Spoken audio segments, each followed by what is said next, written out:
Okay, Katina left a little. Hello, episode 3. We here. So I got you a little present, and this is because my girl Crying Sparkles and Artist Style signature is to tie dye, and she will tie dye a blazer. She will tie dye a pants set. Yeah, I'm smiling so big because I did laundry this morning and I separate my colors. And today's color that I was doing was my tie-dye load. And like my tie-dye load of clothes is so big. I'm like, why do I have so much tie-dye? My girl likes to do tie-dye. So these are just little yum leggings that are tie-dyed. Oh my god, leggings? I don't have any tie-dye leggings. Little matching leggings. Our booties are gonna look so cute. Wait, they're super soft too. I love. Thank you. Hi. What's your love language? I'm just curious. Do you know? It is not gift giving. Okay, honestly, my love language is gifts, but both like giving and receiving. Mine is not. What is your love language? I'm curious. Mine is words of affirmation. Tell me I'm doing a really fucking good job. Okay. I will do anything. Yeah, you like the words of affirmation. Yeah. You know, it's interesting because I convinced my mom to come to therapy with me a few times, like almost a decade ago. And that was one of the first things that the therapist had us work through is understanding each other's love language. And my number one was her last, and her last was my number one. And I don't really know if she has acknowledged like that as much as I encompassed it, but it really helped me understand how to love her the way she needed to receive love. And I think naturally she did a good job at loving me the way I need to receive love, because mine selfishly is gifts. And it took me a really long time to like be able to admit that, but I just love getting gifts for people and I love receiving gifts for people. And she's always been somebody who does a really good job of that for me. So it is an actual joke in my family, my extended family, that I cannot give a gift. It really? Is like you crushed this. Okay, well thanks. That I'm equally working hard on it. Okay. But the joke is like, oh shit, if you have Aunt Katina, you're getting some shit from Marshall's. Or it kills me kind of in my soul too, because I know I should do better. Yeah. Or like Greek Easter's coming up. So okay. Greek Easter, we are Greek, and our Easter follows a different calendar than Western Christianity. Like the Orthodox calendar. Yeah, right. And so it's actually part lunar too. Like okay. We look at parts of the actual scripture from the time and was like, and I'm going to make this incorrect, but it's something like it has to be the first full moon after Passover. Oh, I love so that. So it has to like historically match what happened in the Bible. Okay. To tell the story. And so this year our Easter's not until like May the 6th. Anywho, our Easter baskets will be some clearance Easter candy. Clearance Easter candy. And some shit from Marshall's, which I've already gotten. A bunch of random stuff from Marshall's. And so my family, and at Christmas, they'll be like, oh, cute mom, a bikini from Marshall's. And you're like, it's cute. Anyway, not my love language, can't do it. And that's my entire family receives their love is gift giving. Oh, really? So I'm like your mom. It's the lowest for me and it's the highest for my family. Let's have a whole episode then dedicated on me teaching you how to shop for gifts. Fuck yeah. Because people hire me to do that for their families. Like I have a list of people during Christmas that I get all of their gifts for. Some people just really don't enjoy like the art of the creativeness behind it and like the hunt of it. So we'll circle back to that maybe like in a few. I do draw the line on Goodwill. I don't gift from Goodwill. How is Goodwill different from Marshall's? I don't know. I just feel like I have standards. You have standards. Oh gosh. But I do keep the tags on, and that kills my family because they will be like, "Oh, cool," and I'm like, "Because I know you don't. I know you're not going to like it. So then they can return it. So I can return it." Gosh, why don't you just write them a check? I'm just like, I give up. Oh my goodness. Give up before I even try. Okay. We'll circle back to this. Well, I also just want to say you did have the pleasure of going to Madonna's concert. I went to Madonna last night. She's a queen. Is she radiating from the Madonna energy? She was a ray of light last night as this. I mean, look at her lighting. I know, it is fantastic. Really good lighting. So I went to Madonna last night here in Austin, Texas, and she a queen. She You have to say about it. You I have mean, to. I will tell you, I'm not a set list looker upper before a concert. I will also tell you, if I get struck by lightning, it's been a great one, because in the last 12 months, I have seen Taylor Swift, More than once. Beyonce, True. our Queen Bee, Yeah. and Madonna. Okay, yeah. You're Lived like a good life. Like, really honestly, having some powerful energy. And yeah. saw the total Eclipse. Yeah. Like, I'm having some. Anyway, she was a queen.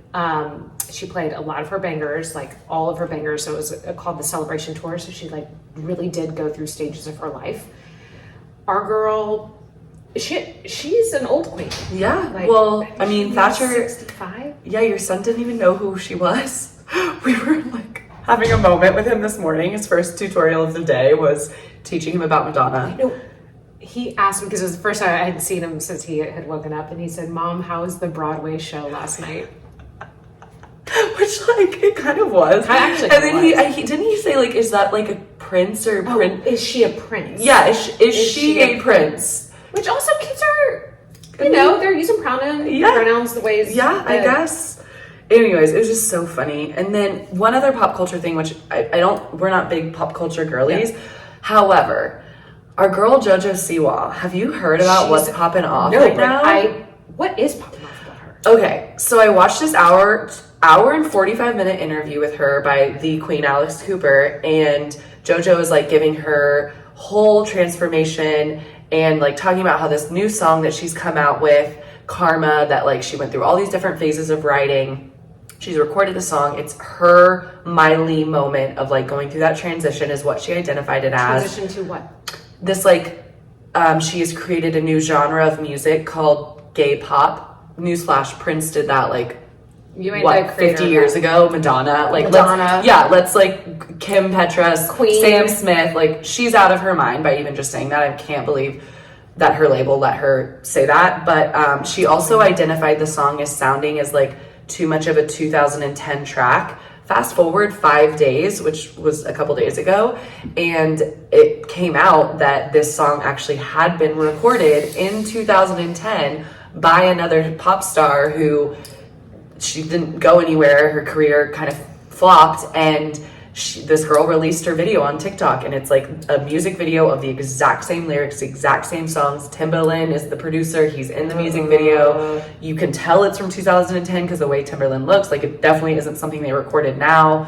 And like, she hasn't made a public statement at all yet. Not her team, not herself, nothing. And it's like, she did all this press the last week for this fucking song that she stole. And part of me is like, artists share songs. You can buy songs from other artists. Like, it's very known that like Beyonce will get a song and then someone else will get it and somebody will get to run with it. But it's just so cringe that like she lied, and like it's all over. You can see it on so many different interviews. So I just had to like put my little 2 cents in there because she is not Madonna. JoJo Siwa is no. I mean, how embarrassing. I mean, to just walk that back, you have to. Here's what we know about at least American society. We are some forgiving motherfuckers. We will forgive if you tell us you did something bad. Yeah. And you admit it. Yeah. We will forgive you. Yeah, I mean, so look at our presidential candidates right now. Like, whatever. However, if you do not own it, we will hold a grudge. Yeah. So we'll see. She's still making TikTok videos. She's still doing duets to people who are dancing to her song, and I'm like, that's even more cringe that you're letting this all go on without you addressing it when you've been so vocal about this song.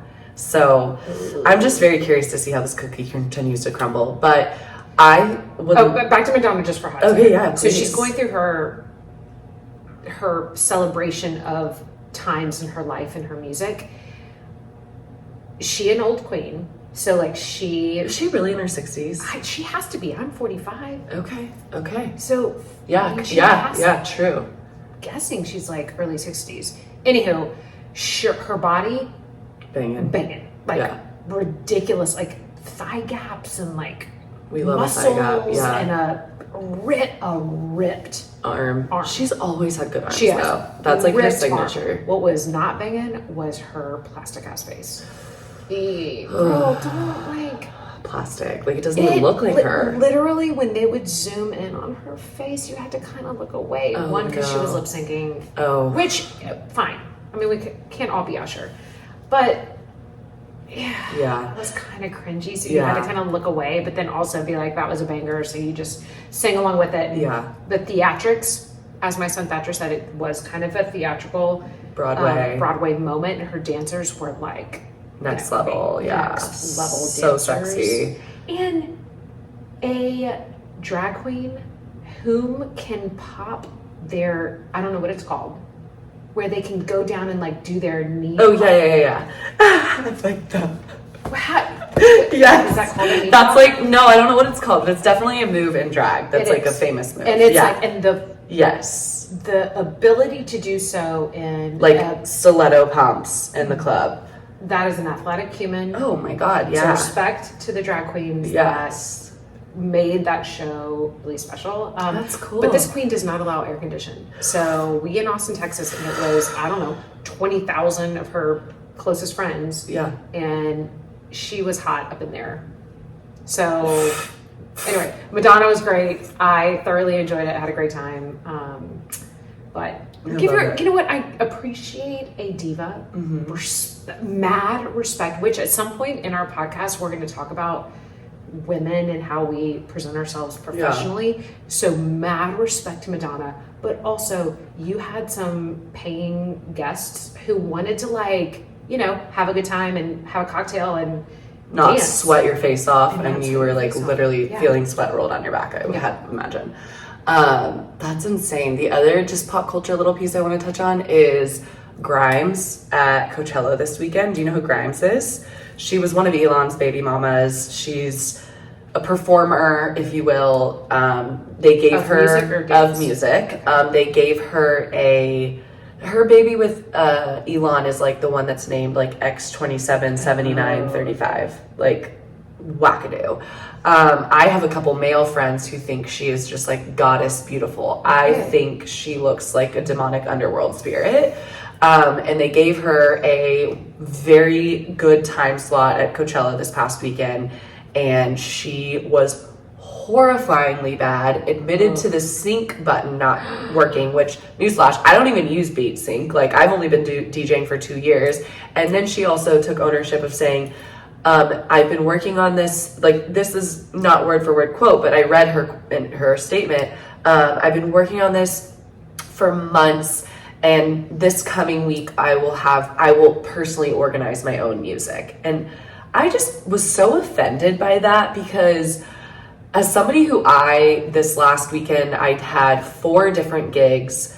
Every single gig was for a different brand partner who all had their own agenda, to the point where the last gig I played was, thank God, only 2 hours.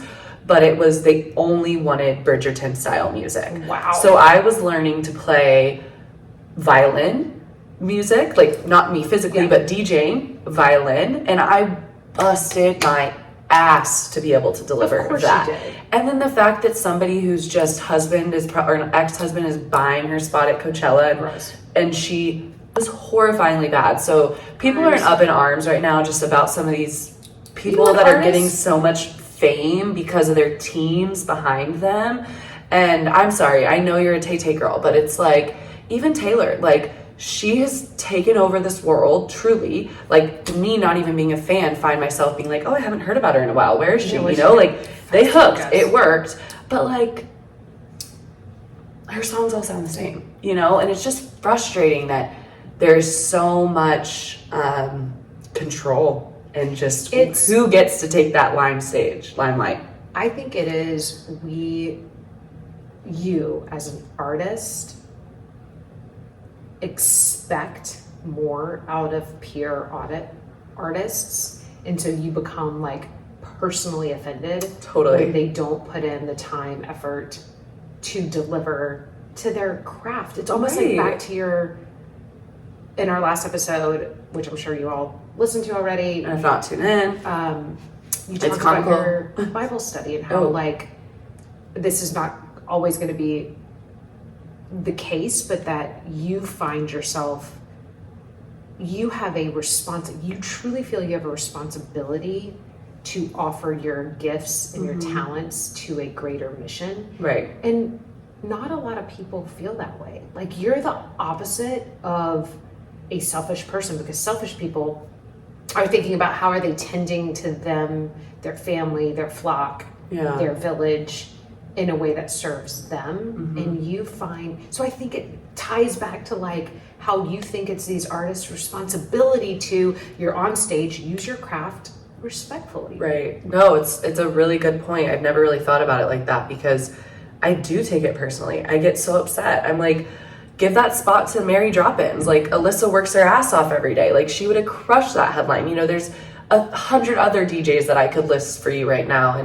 And I think it, as you and I continue to evolve our dialogue throughout this, you know, something that you're so gifted in is the art of leadership and pushing forward, which is why I always loved working with you, because I'm very passionate about perfectionism, and I learned so much through, like, just keep moving forward. Like, perfectionism will keep you from success. And I think it's fascinating when people start to climb in their gifts, and then how other people infiltrate them. And I think, you know, coming back to like what we were talking about in that last episode, that you know, responsibility of, I see the light in people and I feel like that's one of my strengths, and so I want to like nurture that, but then in return I almost, in a sense, like lose a piece of me, and because I'm so focused on them and like how I can nurture them, which is what I'm hopeful, like, to essentially grow out of that by becoming my own best version of myself, and people can then absorb that kind of, I don't want to say leadership, but that commitment to myself and who I am, and then allow them to flourish by just experiencing me in the best version of myself. You know, so many different things, but yes, a lot of pop culture you've had absorbed into your system. I am like, yes, and I don't know Grimes, but I'm very curious, because now everybody's joking, like, she's supposed to be performing at Coachella weekend too, and she was like, it's gonna be amazing, and everybody's like, yeah, you're just gonna play you're gonna play a recorded set. Like, I'm sure she's recording a set this week, perfecting it, and then she's gonna be up there faking it and play. Which I personally hope that everybody boycotts her, so when she gets on stage, there's an absolutely empty audience, is really how people should respond that are there. They want to go watch the train wreck. They want to go because we're nosy. Yeah, just like by human nature, we're just nosy, and we want to see people fail. True. It's kind of a gross part of who we are as people. Yeah. It's like, you want to see the car accident. True. You want to see the train wreck because you want to see other. I don't know. It's like probably some weird validation of who we are. Like, true. Oh, I can also fail, and other people fail too. Yeah. It was a lot, but. Kind of switching gears, you had a fun conversation that was kind of an open dialogue, and I know we've only got 10 minutes left of this episode, but it is like a little bit raunchy and something that people judge. Yes. Okay, so you're gonna have to say it fast, because I know it could have taken a whole episode, but we got into pop culture. Okay. So I'm at a networking event here in Austin. I meet this very impressive female technology leader, and we are sharing a quick moment. By the way, we had smoothies, so it wasn't like over cocktails. Like, it was a smoothie date. Yeah. Not even a date. Woo! I'm setting this up really wrong. This is a bad connection. Yeah. We're having a smoothie, and I mentioned to her that I am a part owner of a cannabis company. And I said, I have had feedback that I should remove that from my board bio. And a board bio is where you it's different from your resume, so it's like a way for you to articulate the value you would bring to a public or private board. Okay. So it's kind of like a resume, but in a narrative format. Long story short, she shares with me, you shouldn't change who you are, like, this is who you are, right? Right. Cool. And she's like, I podcast and am on a speaker, I don't know, what do you call it? Panels about being in open relationships. Very controversial, same as like the cannabis industry. So I love that from both perspectives, obviously, because I'm going against the grain and staying true to yourself. But I think it's interesting that she was so comfortable to share that. Yeah. That makes me feel so confident in just who she is and more trustworthy when you are true to who you are. And that's how it translates to me. But also, do you know what happens in No, I have no idea. I don't know. I was invited to one event venue in Austin where I heard like it's like where a bunch of swingers go, but I didn't get invited anywhere cool after that. Obviously you didn't have Trats. You didn't have the vibe. And Jesus energy. Yes. She explained the phases of her open relationship journey, in that she started in a marriage that she recognized early on that they will not satisfy one another physically. And she was like, humans are not meant to be in monogamous relationships. Well, not to interrupt you, but the RuPaul, who is like the famous drag queen, he in an interview recently said, why would this person that you connect with on a spiritual, cosmic level, the most in your life, you trust each other to walk through things, to grow together, why would you confine them intimately to one partner if they're cosmically connected to somebody sexually, not mentally, spiritually, growth journey-wise? And I come from a very traditional family, and I have never experienced anything like that. And so for me to hear that, I was like, oh, holy fuck. Because I have had experiences where I'd be like in Italy and I connect with somebody on a train, and then you spend 3 days together and it's so euphoric, and then you just go your separate ways. But I'm like, I'm not in a committed relationship, so I would have no idea how I would feel with my partner doing that and having that cosmic. I don't know. I think I would want to feel that like I was capable of giving, but then that kind of like sets you up for failure, because we know as humans, like, we can't deliver it all. You can't. It's so fascinating, because she said she started in open relationships very young. Okay. And so way ahead of her time, way ahead of it, like 20 years ago. Yeah. Had kids. Her husband was traditional, and so they parted ways, co-parented. But she said she found herself being the third. Okay. For most couples. Okay. And that was enjoyable to her, because she could remove herself from the situation. Like, they were having the feels. Yeah. Like, the jealousy and she was just getting hers. Wow. Just getting it. Wow. And she said that was her favorite part of open relationships, was her being the third. Okay. Then she talked about coming into the swinger world, like having boyfriends and having partners that were into swinging. And she was like, that's fun. It's fine, because like she goes, most of them are actually gym rats. Like gym rats. Meatheads and gym rats. Just so much testosterone, like pumping through the body. Yeah. Like and then bang it and get it done. And then she said, but then that kind of like, whatever, swingers. And she said her phase that she's in now with her current partner, which also sounds super hot that he's a firefighter. I almost hit a fire hydrant the other day because I was literally like drooling over the firefighter, like blowing in the firefighter, and I had to swerve so hard, and we both made eye contact, and I was just mortified. But how funny would that have been if I had actually hit that fire hydrant, it shoots up, and then the fire station had to come over and help me, and I'm like, sorry, I was actually just looking at how fucking hot. Sexy you were with that blower, like, blow me.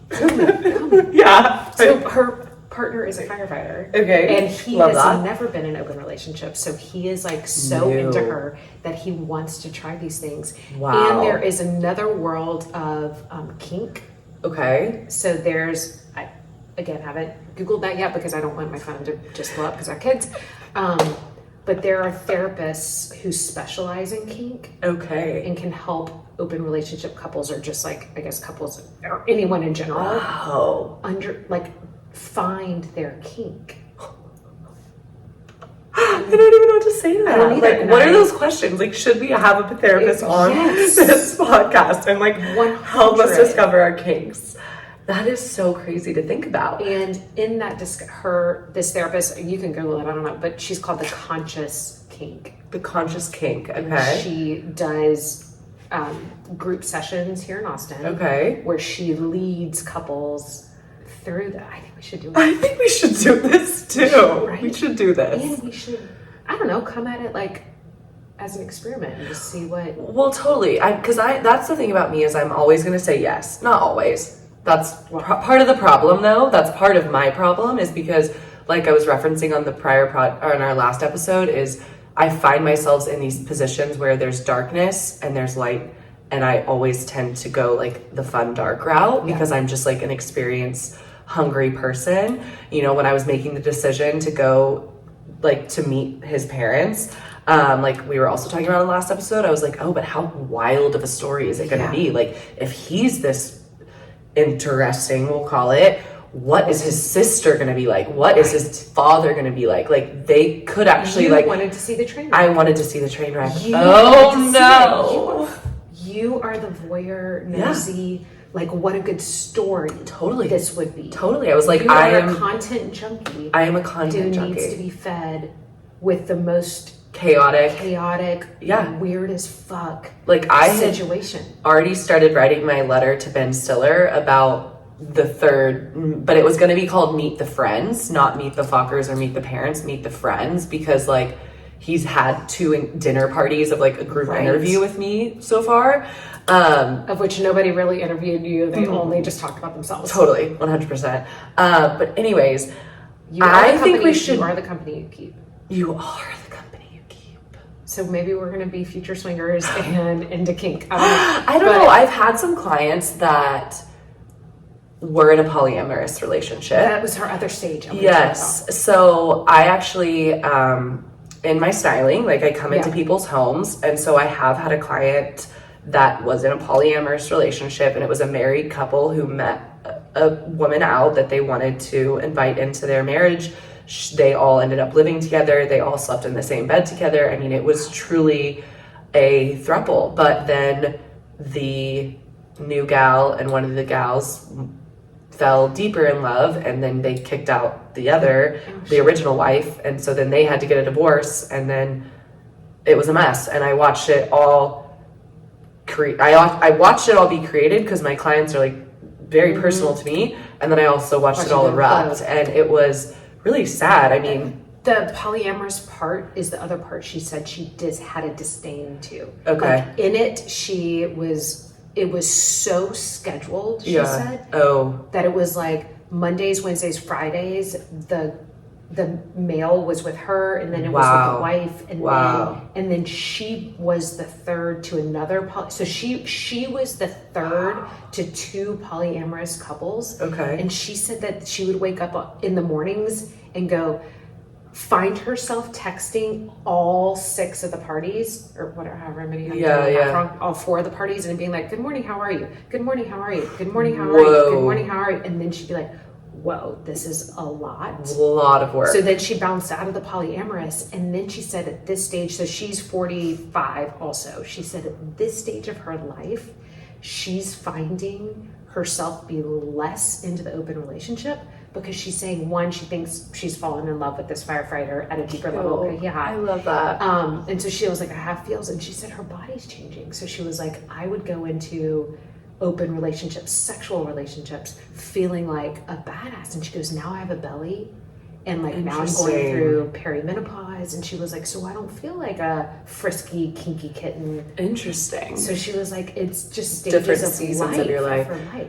But I may not see that as my future, but I respect her for allowing herself to explore that, because I think that takes so much boldness, so much confidence, and we have so many just societal norms that they push on us and then judge people for living outside of, that I commend her for just following that inside of her, and whatever that spirit was that was needing to be satisfied and pleasured. And now the fact that she's listening to her body and desires as well, and like growing with it. I mean, I wish that for everybody. Me too. I have only ever had one like crazy kink experience that I'll end us with. And Dad, don't ever tune into this.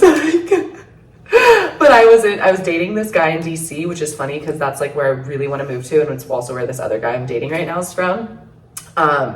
and he worked for the World Bank, and he was from London, like just so cool, like so sexy. Oh my God. Accent. Oh my God, I literally can't even think about it right now. Lawrence, well, if you're out there, still meow.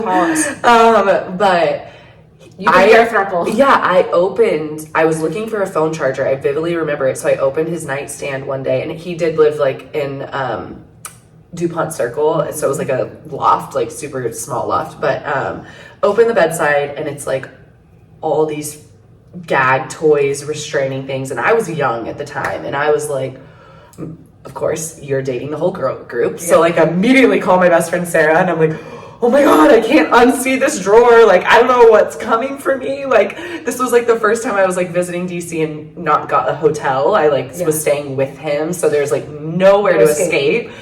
And I just remember when he got home, and I was like, look, I just gotta be honest, but like I found what I'm like afraid maybe will be our future. And he just explained to me how privileged I was to like be able to be intimate and sexual and pleasured without those physical needs of toys, and that some women can't get their pleasure unless they're tortured. And that's like this whole other thing that like I just don't even know about. But he was like, then opened up to me about how women need sometimes, and men need that like aggressiveness to almost like get that pleasure. And I just thought that was so fascinating. Like there's just so many ways people can have intimacy that like are just so beyond me. So we're blessed. I think so because like no, I don't need to be gagged to like find pleasure. I actually would not like that at all. Like I would he was very sensitive to me and like my needs and really respectful of that. What a beautiful way to explain that to someone. Totally. To make it not, wow, this is like Lawrence is opposite of our current dating friend. Yes. Because he made it about the experience and the thing and how you would relate to it, not about making you feel bad about you not participating in it. Yeah, great point. Lawrence, look us up. I know. I was in London recently and I wanted to look him up, but I didn't. I was too nervous. I know. I know. He probably is doing great. He's probably in a polyamorous relationship right now. Probably. And, like, pleasing multiple women for sure. I mean, he was a lot older than I was also, so we'll believe that. I can believe it. He is also younger than me, so I think that does have something to do with it. But okay, so how are we ever going to top this episode? Oh, I know, the letter, the incoming letter. Okay, it hasn't been received yet, but we will read it on air. Like, do I just wait to read it until I'm with you? Yes. Oh my, you can't. Can you? What do I say? Like, can our next episode be not in the same room as each other? Yeah. Oh. And then you can we can figure that out. Okay. We'll figure that out. Well, stay tuned because there's a lot coming, polyamorous or not. On. Risky business.